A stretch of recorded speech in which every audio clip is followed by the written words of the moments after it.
Rhine Valley spells the enchantment of song and story. Legends at every turn of the river. Castles, it seems, on every mountaintop.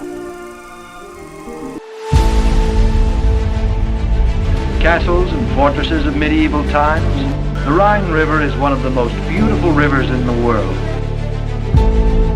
The importance of the Rhine lies in her course.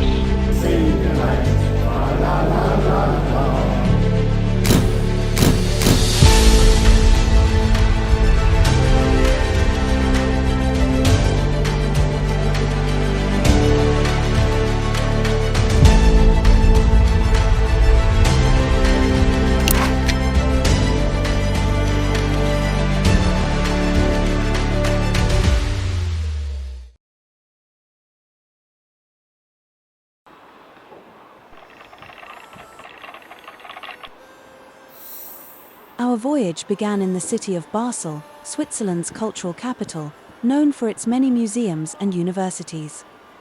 It is here where we began the nearly 500-mile cruise, boarding on a luxurious ship that would take us all the way to Amsterdam. For the first night, we were treated to many Swiss wines that are extremely rare in North America. Purchased in Zurich and transported to our vessel, we were all given an outstanding presentation on the history of Swiss wines as we sailed down the Rhine. It was like being on board a luxurious floating hotel. Every single night, we were served an exquisite 5-star dinner, carefully selected to highlight a specific wine theme. By the end, we had sampled wines aging up to 50 years. As we wined and dined, the river provided a picturesque backdrop as numerous photos were snapped, photos to last a lifetime. Of course, who can forget the talented musicians giving us the soundtrack for our trip as we danced the night away? Just deserved, and welcome to the club. For his years of outstanding service, Omaha's Stephen Hipple was given a well-deserved honor on board the ship, being presented with the André Simone Gold Medal. And then, on the following night, the captain's dinner was held where we sipped some outstanding German wines. But not every single moment was spent on the ship. What made this cruise truly memorable were the excursions. On Tuesday, we headed toward the Confraternity of St. Stephen, a castle founded in the Middle Ages containing a library of 65,000 wine bottles. While there, we were serenaded by 3 men dressed in red cloaks, black tricorn hats and white gloves, regalia dating back to the 1500s.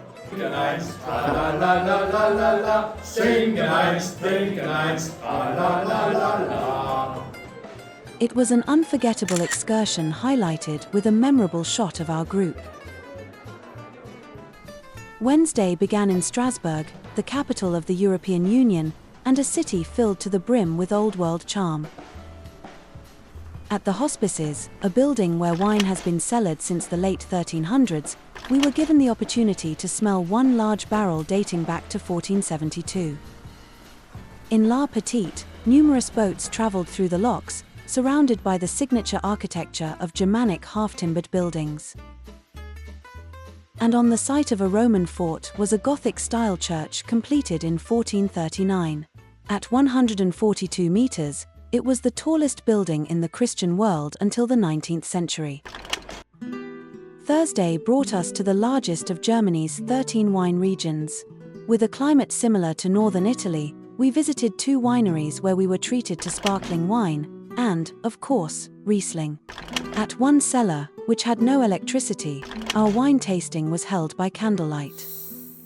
Friday may have been the highlight of the trip as we sailed past numerous castles and palaces along the Rhine Gorge.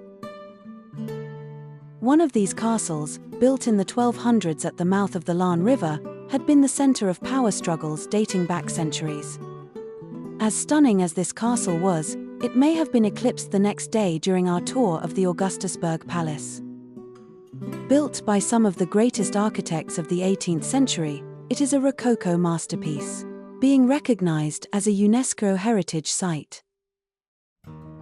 Saturday marked our arrival in Cologne, where we went inside the world-famous cathedral that took 600 years to complete and was miraculously spared during the Second World War from Allied bombing missions. On our final day, we toured the city of Amsterdam, walking along its world-famous canals while enjoying its first-rate cuisine. Special thanks to Charles Scherhammer and Rose Clemson for their planning and execution of this once-in-a-lifetime experience. The excursions, the knowledgeable guests, and of course, the wine and food made our voyage up the Rhine a truly unforgettable journey.